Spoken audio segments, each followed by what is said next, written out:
Baiklah, selamat pagi saudara-saudara.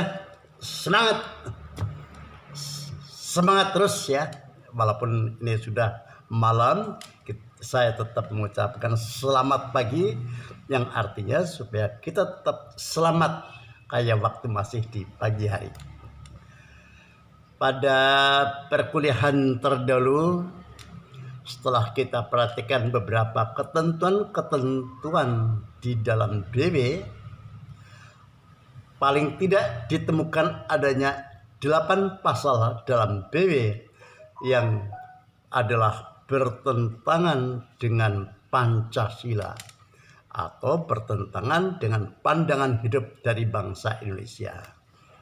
Oleh karena itu dikeluarkanlah SEMA nomor 3 tahun 63 untuk tidak memberlakukan ketentuan-ketentuan tersebut, sehingga menimbulkan gagasan-gagasan dari para ahli hukum kita. Misalnya dengan adanya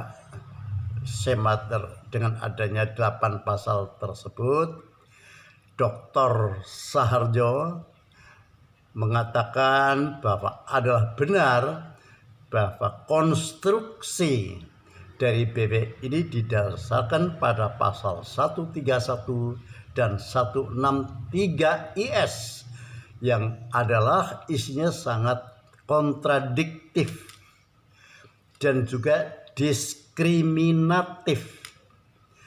Kontradiktif dalam hal ini antara pasal 1 dengan yang lain saling bertentangan.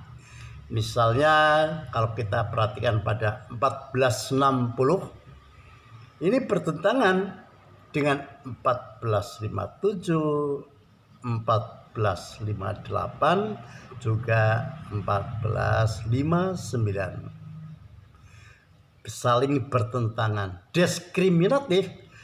Ini karena masih diperlakukan pelbagai ketentuan-ketentuan yang tidak sama. Hukum mesti ini memberikan perlindungan yang sama terhadap setiap orang, tapi justru di sini adalah membedakan keberlakuan hukum yang dianut pada penggolongan-penggolongan penduduk. Terlebih-lebih dengan menempatkan bangsa Indonesia pada urutan golongan yang ketiga, hal ini sangat merugikan bagi bangsa Indonesia. Sehingga intinya di sini seperti juga disebutkan oleh Pak Subekti bahwa sampai sekarang belum ada undang-undang yang mencabut keberlakuan dari Kitab Undang-Undang Hukum Perdata. Mestinya harus ada pencabutan secara formil. Terlebih dulu di sini adanya kebutuhan, sehingga ada kebutuhan material maupun formil. Kebutuhan material masih sangat diperlukan. Karena apa? Kalau hal ini hanya dianggap sebagai hukum kebiasaan atau hanya sebagai dokumen, akan terjadi kekosongan dalam bagi bangsa Indonesia atau terjadi vakum. Dan untuk tidak memberlakukan suatu perundang-undangan, ya harus dicabut. Atau kalau kita ingat teori-teori penghapusan dalam materi dari mata kuliah ini, tidak terlepas dengan PIH, yaitu ada pencabutan secara tegas, pencabutan secara diam-diam. Pencabutan secara tegas memang dikeluarkannya ketentuan yang secara tegas mencabut tidak berlaku lagi ketentuan-ketentuan yang terdahulu. Misalnya dalam pasal 66 Undang-Undang nomor 1 tahun 74 mencabut secara tegas tidak berlakunya lagi ketentuan-ketentuan perkawinan yang terdahulu, baik yang diatur di dalam BW maupun dalam hukum adat maupun dalam HOSI dan sebagainya. Tapi karena kita kenal juga adanya pencabutan secara diam-diam, artinya dikeluarkan undang-undang yang baru mengatur hal yang sama terhadap yang perundang-undangan yang terdahulu. Sebagai contoh misalnya,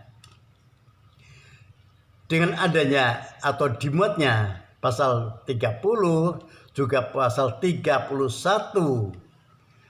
ayat 1, ayat 2, ayat 3 Undang-Undang Perkawinan, ini isinya bertentangan dengan pasal 108 juga 110 BW, di mana dalam pasal 108 maupun 110 BW mendudukkan seorang wanita yang terikat di dalam perkawinan, ia dipersamakan kedudukannya sebagai anak yang masih di bawah umur. Artinya ia tidak cakap hukum, karena telah dihapuskan, dicabut, tidak berlaku lagi dengan dikeluarkannya Undang-Undang Nomor 1 Tahun 74, khususnya pada pasal 30, 31 ayat 1, ayat 2 dan ayat 3. Inilah di dalam ilmu hukum yang harus kita pahami supaya tidak menimbulkan penafsiran hukum mana yang berlaku dikarenakan pada saat dan tempat yang bersamaan ada dua sistem hukum mengatur hal yang sama. Memang kalau kembali lagi pada asas-asas hukum, ini yang disebut dengan adanya posteriori derogat legi inferiori. Dengan adanya undang-undang yang terbaru dan mengatur hal yang sama, maka undang-undang yang terdahulu tidak berlaku lagi. Setelah Anda memahami bagaimana gagasan-gagasan dari Dr. Saharjo, Profesor Mahadi, maupun juga Matilda Sumambo dalam disertasinya, juga menurut Profesor Subakti. Sekarang masuk pada hukum perdata. Sebagaimana saya sebutkan pada kuliah pertama, sampai sekarang belum ada definisi yang seragam mengenai hukum.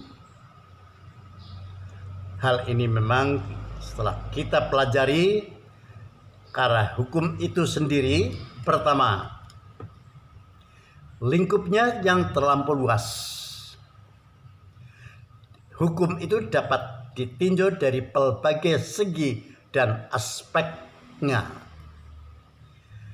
Dan juga yang alasan ketiga, tidak tetapnya isi hukum sehingga adalah sulit, bahkan tidak mungkin untuk dapat dicapai adanya suatu keseragaman di dalam mendefinisikan hukum. Sehingga lebih lanjut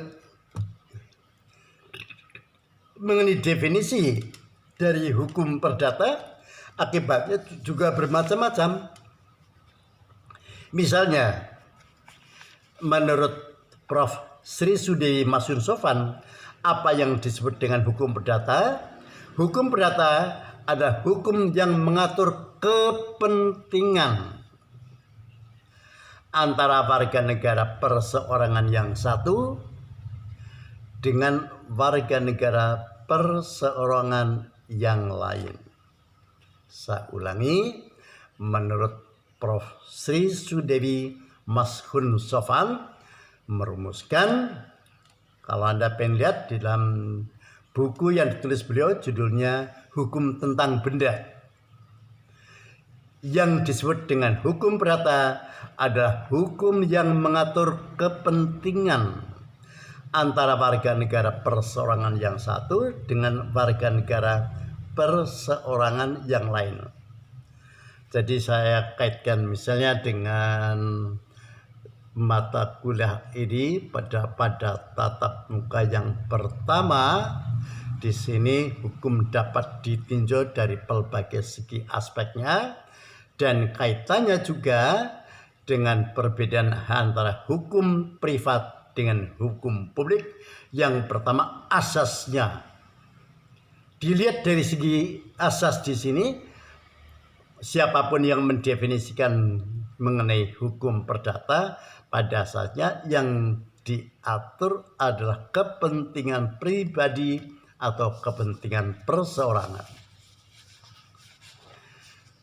Contoh lain misalnya, apa sih definisi dari hukum perdata menurut Wiryono Projodikoro?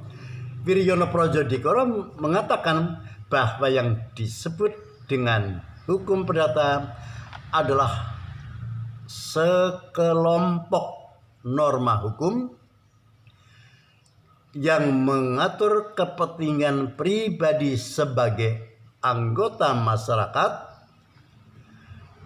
dalam hubungannya dengan anggota masyarakat yang lain, baik dalam hubungan kekeluargaan maupun di dalam pergaulan masyarakat. Kalau kita bandingkan apa yang dikatakan hukum perdata menurut Profesor Sri Sudewi dengan Pak Wiryono Projodikoro, dilihat dari segi redaksinya berbeda. Tapi kalau dilihat dari segi isinya sama, yaitu kedua-duanya mengatur hubungan hukum antar perseorangan atau antar pribadi. Dengan demikian jelaslah diperlukannya hukum ini kalau terdapat hubungan dalam masyarakat. Jadi kalau suatu perseorangan yang hidup menyendiri, yaitu dalam cerita-cerita terdahulu Robinson Crusoe, di Indonesia mungkin adalah ceritanya Tarzan. Nah, ini kan dongeng, sehingga pada dasarnya tidak mungkin orang dapat hidup sendiri tanpa bantuan orang lain, dan bagaimana pengaturan dan kehidupan bersama supaya kehidupan ini tertib. Maka sering di dalam bahasa Romawi di sini, di mana masyarakat, di situ pasti ada hukum. Di mana ada masyarakat, di situ pasti ada hukum. Karena dengan adanya kelompok suatu masyarakat, diperlukannya aturan-aturan untuk memberikan perlindungan kepada semuanya. Yang dalam bahasa Romawi ini yang disebutkan ubi societas ibi ius. Ubi societas ibi ius. Jadi terjemahkan ubi itu bangsa singkong. Ini bahasa kita, bahasa singkong. Selanjutnya adalah setelah kita mengenal, inilah bahasan dari hukum perdata. Untuk memahami lebih jauh,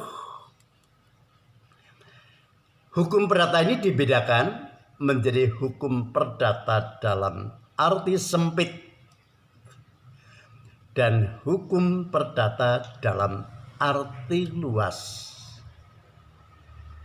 Apa masing-masing pengertiannya ini? Yang disebut dengan hukum perdata dalam arti sempit adalah keseluruhan peraturan-peraturan yang diatur di dalam BW saja. Keseluruhan peraturan-peraturan yang diatur di dalam BW saja. Burgerlijk Wetboek saja. Sempit dari terbatas. Terbatas ini seluruh ketentuan yang ada di dalam BW. Sekalipun sini ada terbatas, tapi tidak kurang dari 1993 pasal di dalam BW ini yang terbagi dalam 4 buku. Buku pertama judulnya tentang van person atau tentang orang.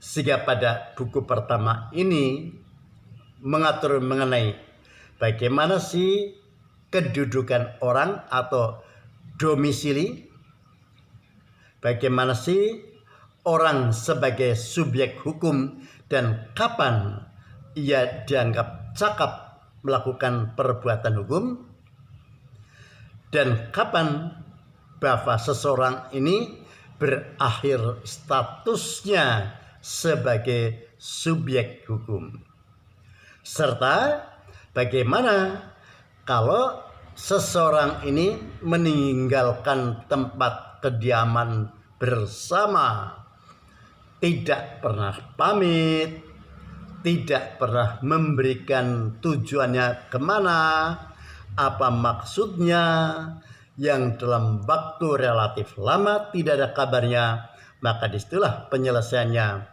pada pasal 463 dan 467. Dengan demikian, pada buku 1 ini terdiri dari 495 pasal, dari pasal 1 sampai dengan pasal 495. Jadi dalam buku 1 sekalipun judulnya tentang orang sebagai subjek hukum, tapi juga mengatur tentang hubungan antara orang yang satu dengan orang yang lain, misalnya dalam mengatur mengenai perkawinan. Perkawinan ini adalah suatu peristiwa hukum yang terjadinya adanya ikatan lahir batin antara seorang pria dengan seorang wanita yang bertujuan membentuk keluarga atau rumah tangga yang bahagia dan kekal berdasarkan ketuhanan yang Maha Esa. Rumusan ini hanya ada di dalam undang-undang perkawinan, tetapi di dalam BW tidak memberikan definisi hukum perkawinan. Hanya saja disebutkan dalam pasal 26 bahwa dalam hal perikatan seorang pria dengan seorang wanita yang diakui sah oleh negara. Dengan demikian, perkawinan itu dapat ada membatasi daluarsa juga. Bisa mereka mengadakan perjanjian perkawinan hanya dalam waktu-waktu tertentu. Karena apa? Di sini sahnya ini adalah sesuai dengan undang-undang negara. Dan beberapa permasalahan lain di dalam buku 1 dalam hubungan hukum juga mengatur adanya perwalian antara si wali dengan anak-anak yang masih di bawah umur. Juga mengatur tentang kuratil, hubungan hukum antara si kurator dengan si kurandus. Ya, buku 1. Sedangkan sistematika pada buku 2 BW judulnya adalah Van Zaken atau tentang benda. Tentang benda ini diatur dari pasal 499 sampai 1232. Judulnya tentang benda. Mestinya yang diatur di dalamnya adalah apa sih benda itu dan macam-macamnya, bagaimana cara memperolehnya, Tetapi ternyata bahwa dalam buku 2, kenapa mengatur mengenai warisan? Inilah tidak tepat. Karena apa? Masalah warisan ini bukan hanya mengatur hak kepemilikan suatu kebendaan dari orang yang satu kepada orang yang lain sebagai ahli waris, tapi dalam hukum waris ini terdapat hukum keluarga dan hukum perikatan. Sehingga sebenarnya ada tidak tepat hukum waris ini diatur di dalam buku 2 BW. Di samping itu juga kalau kita perhatikan pada 1134, 1139, ini kan mengatur hak mendahulu memperoleh pembayaran utang atau disebut hak privilege. Kenapa hak untuk mendahulu memperoleh pembayaran pelunasan pembayaran utang? Ini kan menyangkut masalah perikatan. Lah kok ya diatur pada buku 2 yang judulnya tentang benda. Perikatannya tidak tepat diatur pada buku 2, ya diatur tersendiri nanti pada buku 3 judulnya tentang perikatan. Terlebih-lebih kaitannya dengan benda sebagai jaminan utang yang diatur dalam pasal 1150 sampai 1160 tentang gadai atau pan. Gade atau pan ini kan merupakan jaminan utang piutang. Jadi ada perjanjian utang piutang. Jaminannya berupa benda bergerak. Benda bergerak artinya adalah segala macam benda yang dapat dipindahkan dari salah satu tempat ke tempat yang lain. Tapi di sini Anda harus pahami sekaligus nanti juga merupakan bahan pada hukum perdata 2, karena benda bergerak ini harus kita pahami lebih jauh karena ada benda bergerak tetapi ditetapkan oleh undang-undang menjadi benda tidak bergerak. Tapi bukan hal yang aneh. Misalnya dengan merujuk pada pasal 314 WVK, kapal yang jelas bergerak kemana-mana, tapi kalau ternyata volumenya 20 kubik atau lebih menjadi benda tidak bergerak. Jadi sudah Anda kenal 2 jenis macam benda. Pertama dilihat dari segi sifatnya. Memang benda itu dapat dipindahkan dari suatu tempat ke tempat yang lain. Dan yang kedua, bendanya benda bergerak tetapi ditentukan oleh undang-undang menjadi benda tidak bergerak. Itu misalnya kapal ataupun pesawat. Kalau ternyata volumenya lebih dari 20 kubik yang ia adalah merupakan dilihat dari sifatnya benda bergerak tapi menjadi benda tidak bergerak.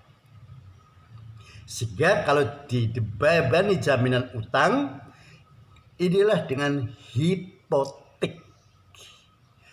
Tapi dalam perkembangannya untuk benda tidak bergerak selain pesawat dan kapal adalah benda berupa tanah. Dan untuk tanah telah diatur dalam undang-undang tersendiri kaitannya dengan jaminan itu dengan hak tanggungan yang diatur dalam Undang-Undang Nomor 4 tahun 96. Dan yang ketiga, dilihat dari segi tujuannya. Kalau tujuannya tidak untuk dipindah-pindahkan, sekalipun benda ini sifatnya adalah merupakan benda bergerak, ini menjadi benda tidak bergerak. Misalnya Anda membeli potretnya Pak Presiden, Pak Jokowi, dari Pasar Senen dibawa ke rumah. Itu cuma berapa kilo sih? Itu dapat dipindahkan ke tempat-tempat lain. Tetapi perkara penempatannya harus di depan dan pada bagian kanan, maka kalau ditempatkan di situ menjadi benda tidak bergerak. Jadi karena dilihat dari aspek penempatannya. Atau contoh lain, kilang minyak yang diangkut dari pelabuhan Tokyo, Jepang ke Tanjung Priok. Ini kan jelas benda bergerak. Tapi begitu setelah dipasang, misalnya dari Jakarta pasang ke Cilacap kilang minyak, maka kilang minyak ini, pipa-pipa ini menjadi benda tidak bergerak. Kalau dijadikan jaminan utang bendanya benda tidak bergerak, inilah hipotek. Ini tidak tepat. Kenapa?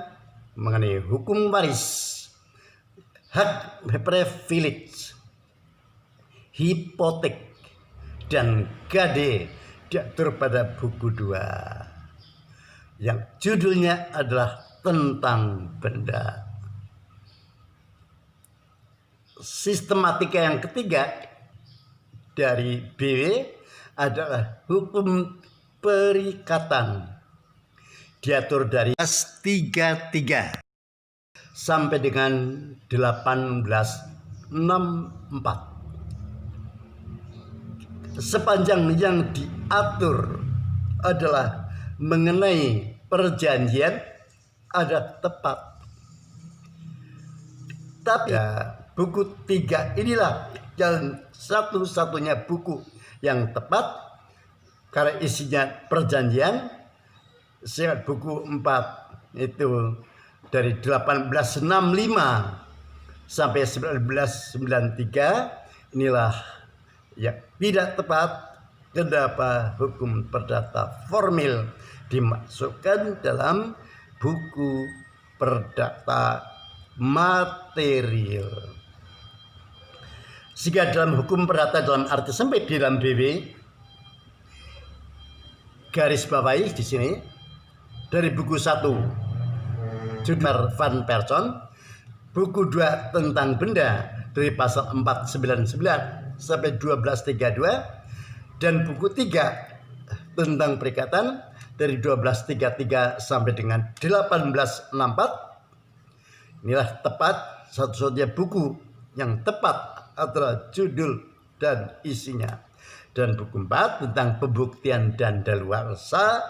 Pembuktian dan daluarsa inilah merupakan cara beracara di dalam perkara di pengadilan, sehingga tidak tepat isi pada pembuktian dan daluarsa dimasukkan dalam hukum perdata material, yang pada akhirnya banyak juga ahli hukum perdata yang mengatakan kenapa hukum acara perdata ini dimasukkan dalam hukum perdata material.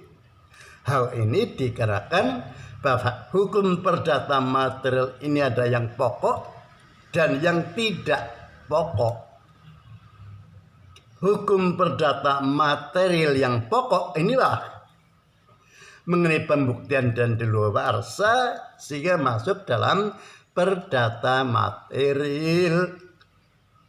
Sedangkan hukum perdata yang formil inilah dalam hukum acara perdata. Sekilas kita lihat pembidangan hukum perdata dalam arti sempit dan dalam arti luas. Arti luas artinya adalah keseluruhan peraturan-peraturan yang mengatur mengenai ketentuan-ketentuan yang mengatur mengenai perdata di dalam BW dan WVK. Keseluruhan peraturan-peraturan dalam bidang hukum perdata yang meliputi di sini BW dan WVK. Baik ketentuan-ketentuan di dalam BW maupun ketentuan-ketentuan di dalam WVK atau KUHD, dua-duanya ini sebenarnya mengatur dalam bidang hukum perdata. Kedua-duanya mengatur mengenai dalam bidang hukum perdata. Kenapa diatur dalam dua buku? Inilah harus kita pahami benar. Kenapa baik BW dan WVK dua-duanya mengatur dalam hukum perdata, diatur di dalam dua buku. Untuk bisa mengetahui sebab musabab diatur dalam dua buku, kita harus melihat sejarahnya. Sejarahnya sampai dengan abad ke-6 tidak ada suatu negara yang memiliki kodifikasi kecuali Romawi. Romawilah yang mempunyai kodifikasi yang dikodifikasinya disebut Corpus Juris Civilis.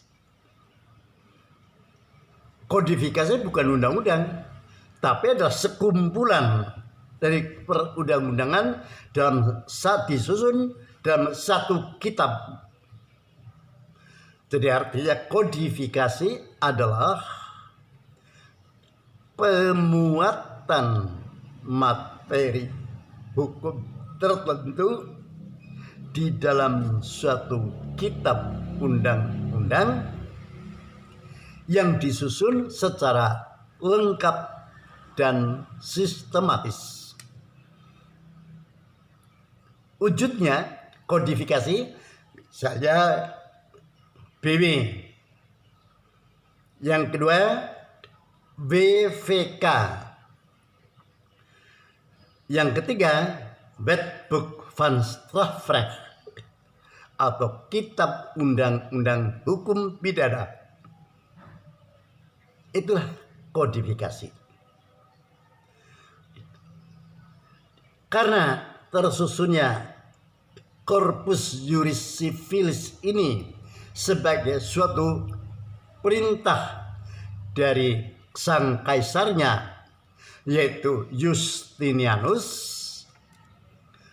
maka untuk mengenang jasa beliau, jasa sang kaisar, korpus ini selanjutnya disebut dengan Corpus Juris Civilis Justinianus. Ternyata dengan adanya kodifikasi, di mana segala ketentuan perundang-undangan ini dalam bentuk tertulis, keadaan negara menjadi sangat tertib. Karena di Romawi demikian tertibnya, sehingga tertariklah bangsa-bangsa Eropa yang lain, yaitu Belanda, Belgia, Jerman, dan Prancis untuk belajar hukum Romawi, yaitu Corpus Juris Civilis Justinianus. Dan setelah mereka selesai mengikuti pelajaran tentang korpus, kembali kepada negara masing-masing untuk menjadi penegak hukum. Di dalam perkembangannya, ternyata di Romawi mengalami perkembangan yang cukup pesat, perkembangan dari korpus ini, sehingga timbul dalam permasalahan kaitannya dengan masalah perdagangan, sehingga terkenalah sebagai negara pedagang. Seiring dengan majunya perdagangan, timbul juga sengketa-sengketa dalam masalah perdagangan. Bagaimana ada jual beli, pembayaran telah dilakukan tapi belum dilakukan penyerahan, atau dalam jual beli terdapat cacat yang tersembunyi, berbagai hal lainnya, maka ternyata hal ini tidak dapat diselesaikan melalui corpus juris civilis yang pada akhirnya selesaikan oleh mereka sendiri. Maka terbentuklah adanya peradilan saudagar.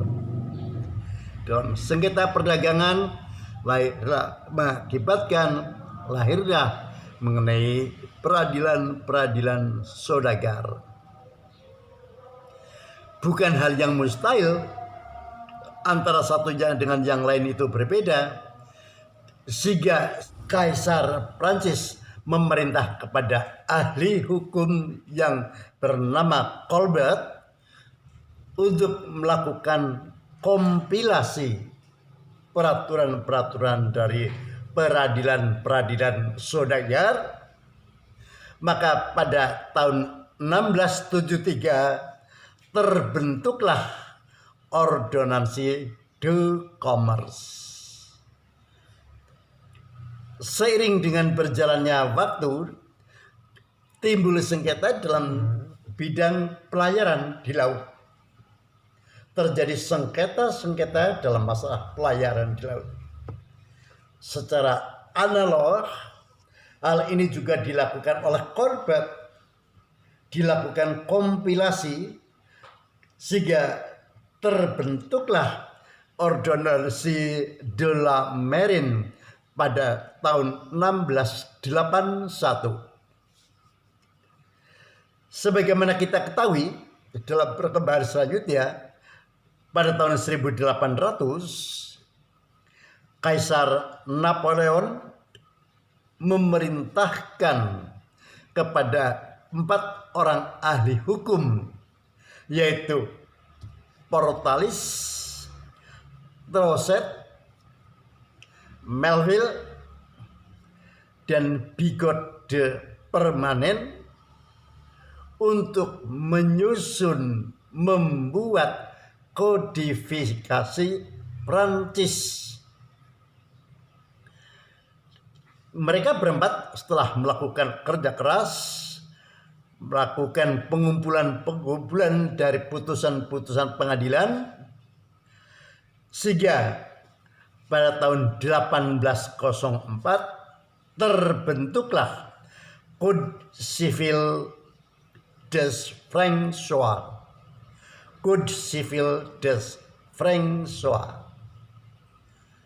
Tapi hal ini belum diumumkan, karena diumumkannya nanti adalah terlebih dulu mendapatkan izin dari sang Kaisar Napoleon, sehingga pada tahun 1807 diumumkan kodifikasi tersebut menjadi Code Napoleon,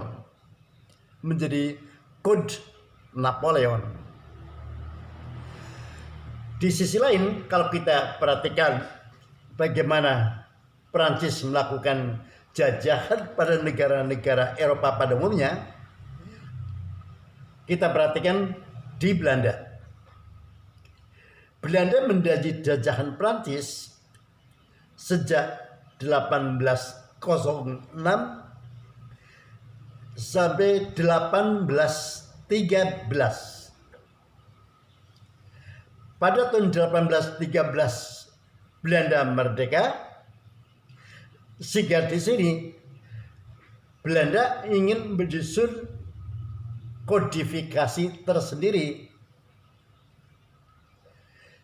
Selama penjajahan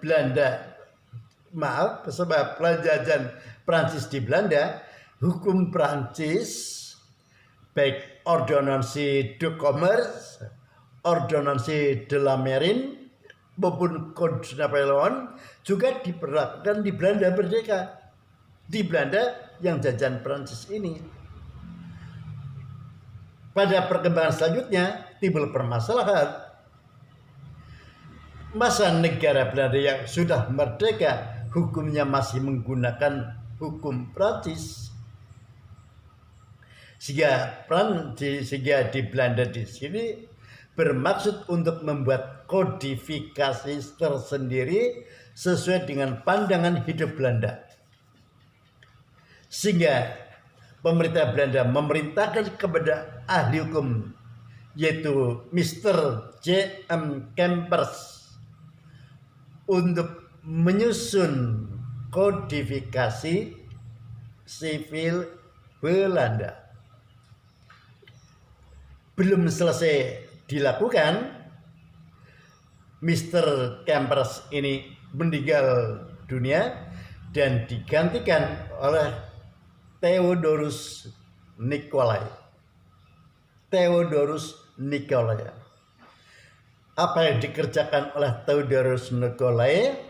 Maka dengan adanya hukum-hukum Prancis di Belanda ini, maka disusunlah untuk Ordonnance de Commerce dan Ordonnance de la Marine dikodifikasikan di dalam Wetboek van Koophandel atau WVK. Sedang Code Napoleon dikodifikasikan di dalam Burgerlijk Wetboek atau BW. Inilah sejak dilakukan oleh Theodorus Nicolai terdapat dua kodifikasi di Belanda, yaitu Wetboek van Koophandel dan BW. Belanda menjajah Indonesia yang didasarkan pada asas konkordansi sebagaimana disebutkan di dalam Indische Stadreling IS pada pasal 131 ayat 2A, berarti hukum Belanda ini diberlakukan di Indonesia. Setelah Indonesia dijajah oleh Jepang, Jepang merebut Indonesia dari kekuasaan Belanda, maka hukum apa yang akan diberlakukan oleh Jepang itu sendiri? Maka untuk mengisi kekosongan ini disebutkan dalam Undang-Undang Nomor 1 1942 yang katakan bahwa semua badan negara, hukum dan kekuasaan dari pemerintahan yang dulu tetap diakui sah sepanjang tidak bertentangan dengan peraturan Jepang. Indonesia bisa merebut kemerdekaannya dari tangan Jepang, sehingga Indonesia merdeka pada tanggal 17 Agustus 1945. Dengan Indonesia merdeka ini tidak mempunyai tata hukum. Untuk mencegah kekosongan vakum ini, PPKI menetapkan diberlakukannya Undang-Undang Dasar 1945, di mana disebutkan dalam pasal 2 aturan peralihan Undang-Undang Dasar 1945 yang menyatakan segala badan negara dan peraturan yang ada masih langsung berlaku selama belum diadakan yang baru menurut Undang-Undang Dasar ini. Inilah yang menjadi latar belakang sehingga berdasarkan pasal 2 aturan peralihan Undang-Undang Dasar 1945 di Indonesia berlakulah pada 2 kodifikasi yaitu BW dan WVK. Jadi kenapa BW dan WVK kedua-duanya mengatur dalam bidang hukum perdata tapi diatur dalam 2 buku, inilah yang menjadi permasalahannya. Dan selanjutnya mengenai hukum perdata dalam arti luas ini, bagaimana hubungan antara BW dan WVK? Jangan sampai Anda menyebutkan hubungan antara BW dan WVK ya baik-baik saja, bukan itu. Hubungan antara BW dan WVK sebenarnya bahwa kedua-duanya ini tidak terdapat perbedaan yang hakiki. Saya ulangi bahwa kedua-duanya ini sebenarnya tidak ada perbedaan yang hakiki. Yang maksudnya bahwa ketentuan-ketentuan yang ada di dalam BW sifatnya umum atau general. Tetapi ketentuan-ketentuan yang diatur di dalam WVK sifatnya khusus atau spesial. Tapi ketentuan-ketentuan yang sifatnya khusus tersebut bukan merupakan penyimpangan-penyimpangan di dalam BW. Oleh karena itu di dalam pasal 1 WVK menyebutkan kitab undang-undang hukum perdata seberapa jauh dalam kitab undang-undang ini tidak khusus diadakan penyimpangan-penyimpangan, berlaku juga terhadap hal-hal yang disinggung dalam kitab ini. Berlaku juga terhadap hal-hal yang disinggung di dalam kitab ini. Sebagai contoh misalnya, kalau kita perhatikan pada pasal 13-19 yang mengatakan bahwa sebuah perjanjian baik yang mempunyai nama khusus maupun tidak terkenal dengan nama tertentu tunduk pada peraturan-peraturan umum yang dimuat di dalam bab ini dan bab yang lalu. Inilah sehingga dengan demikian hubungan antara BW dan WVK berlaku adagium lex specialis derogat legi generalis, yang artinya bahwa ketentuan-ketentuan yang sifatnya khusus mengkesampingkan ketentuan-ketentuan yang bersifat umum.